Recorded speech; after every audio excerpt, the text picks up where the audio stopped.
अनिताला तिच्या मैत्रिणीने steam बाथचं machine घेऊन घरी वाफ घ्यायला सुचवलं।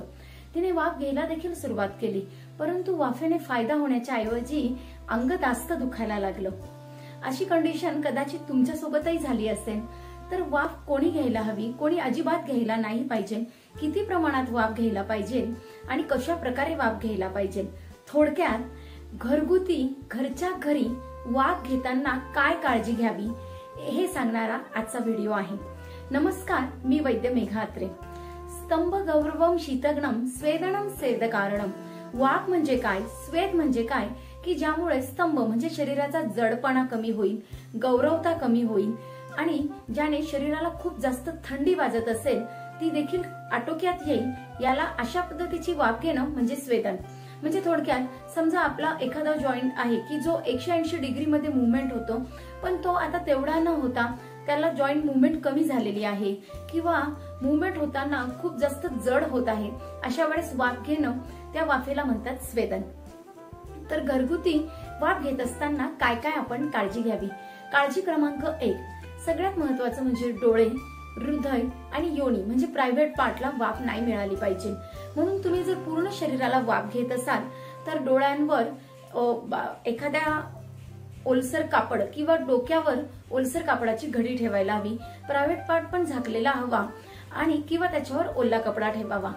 काळजी क्रमांक 2, केव्हापर्यंत वाफ घ्यावी तर तुम्हाला वाटणारा गारवा कमी व्हायला हवा, हातपाय जखडणं दुखणं आटोक्यात यायला हवं आणि अंग हलके वाटेपर्यंतच वाफ घ्यायला हवी।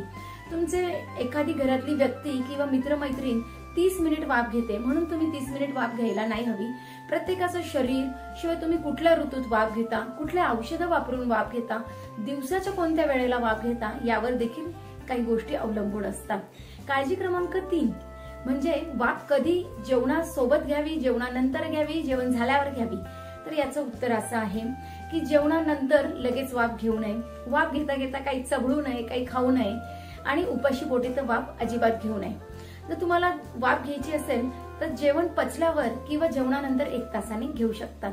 चौथा महत्वाचा काळजीचा मुद्दा असा आहे, वाफ कशाने घ्यावी तर जेव्हा आपल्याला वाताचाच त्रास आहे म्हणजे हातपाय दुखणं, संधी कडकड वाजणं, तर अशा वेळेस छानपैकी तेल जिरवावं आणि दशमूळ, देवदारू, रासना अशा वनस्पतींचा काढा करून तो गाळून त्याच्यासोबत तेल, तूप असा आपल्या वाफेच्या मशीनमध्ये किंवा कुकरमध्ये भरून मग वाफ घ्यायला हवी। जर त्याच्यासोबत कफाचाही त्रास असेल तर अशा वेळेस या वातग्न औषधांसोबत तुम्ही निर्गुंडी सारखे कफ कमी करणारे द्रव्य घेऊ शकतात।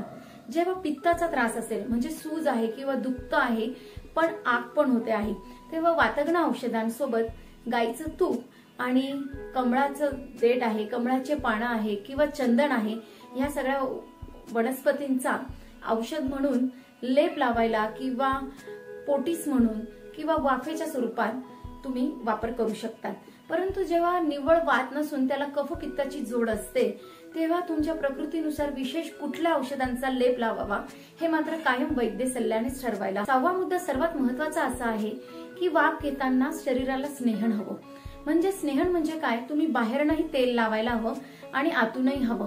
म्हणजे तुम्ही जर समजा एक 10 मिनिटापेक्षा जास्त वेळ जर शरीराला बाहेरनं वाफ घेणार असाल, पूर्ण शरीराला वाफ देणार असाल तर तुमच्या पोटामध्ये पुरेसा स्निग्ध पदार्थ मग तुपाच्या स्वरूपात किंवा तेलाच्या स्वरूपात जायला हवे, नाही तर वाफेचे दुष्परिणाम देखील होऊ शकतात। आता पुढचा आपल्या मुद्द्याकडे वळूया की वाफ कोणी अजिबात नाही घ्यायला हवी।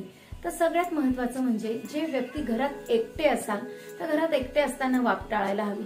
कसं होतं की एखाद्या वेळेस जास्त वाफ बसली किंवा वाफ चालू आहे आणि तुम्हाला काही त्रास जर झाला तर अशा वेळेस मदतीला जर कोणी असलं तर कधी पण उपयुक्त, ते तुम्हाला पटकन मदत करू शकतात। त्या वाफेच्या जो तुम्ही बाथटब वगैरे यूज कराल किंवा सोनाबाथचा जर तुम्ही यूज कराल तर त्याच्यातनं बाहेर पडायला पटकन मदत करते। दुसरं आहे की खूप लहानकर व्यक्तींनी वैद्यकीय सल्ल्याशिवाय वाफ अजिबात घेऊ नये। तिसरं असं आहे की जे उपवास करतात, ज्यांचं वजन कमी आहे, ज्यांना मोठ्या प्रमाणात जखम झालेली आहे किंवा नुकतीच एखादी सर्जरी झालेली आहे, त्यांनी वाफ घेणं जरूर टाळावं। ह्या लोकांना जर समजा अंग दुखत असेल म्हणून वाफ घ्यावीशी वाटत असेल तर यांना वाफेपेक्षा पोषणाची जास्त गरज असते, म्हणून अशा वेळेस वाफ घेणं टाळलं पाहिजे। जे लोक नेहमी मद्यपान करतात त्यांनी देखील वाफ टाळलं पाहिजे। अल्कोहोल नेहमी घेणाऱ्या व्यक्तींमध्ये शरीरात आधीच खूप मोठ्या प्रमाणात उष्णता असते आणि वाफेने ती उष्णता अजून वाढते. ज्यांना अॅनिमिया किंवा हिपॅटायटिस झालेला आहे, म्हणजे ज्यांना पांडू किंवा कावीळसारखा आजार झालेला आहे, रक्ताची कमतरता आहे, त्यांनी देखील वाफ घेणं टाळलं पाहिजे. जे पित्त प्रकृतीचे लोक आहे, ज्यांना पित्ताचा त्रास आहे, त्यांनी पण वाफ घेणं टाळणं आवश्यक आहे.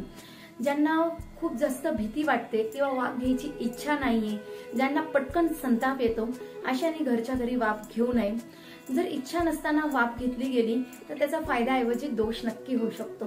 कोणी करतं किंवा कोणाचं बघून घेण्यापेक्षा तुमच्या शरीराला गरज आहे का आणि वाफ घेण्याचा ऋतू आहे का, हे खूप महत्वाचे मुद्दे ठरतात. वाफ घेताना कधी थांबलं पाहिजे, म्हणजे याच्यातले रेड फ्लॅग कुठले, तर समजा घोळाना फुटला किंवा तुम्ही रोज वाफ घेताय पण संडास किंवा लघवीतनं रक्त जातंय, आग होते, तर वाफ तुमच्या शरीराला अजिबात सूट होत नाहीये, तुम्ही वाफ घ्यायलाच नाही पाहिजे. ज्यांना चक्कर येते आहे, ज्यांचं अंग दुखायला लागलं, ज्यांचे सांधे जास्त दुखायला लागले, ज्यांना पित्ताचा त्रास वाढला, अंगावर पित्ताचे फोड आले किंवा उलटी होते, त्यांनी देखील वाफ घेणं टाळायला पाहिजे. तर घरगुती वाफ घेताना काय काय काळजी घ्यायला हवी हे सांगण्याचा आजचा व्हिडिओ होता. तुम्हाला हा व्हिडिओ कसा वाटला, काय प्रश्न आहे, याबद्दल मला नक्की कळवा. धन्यवाद.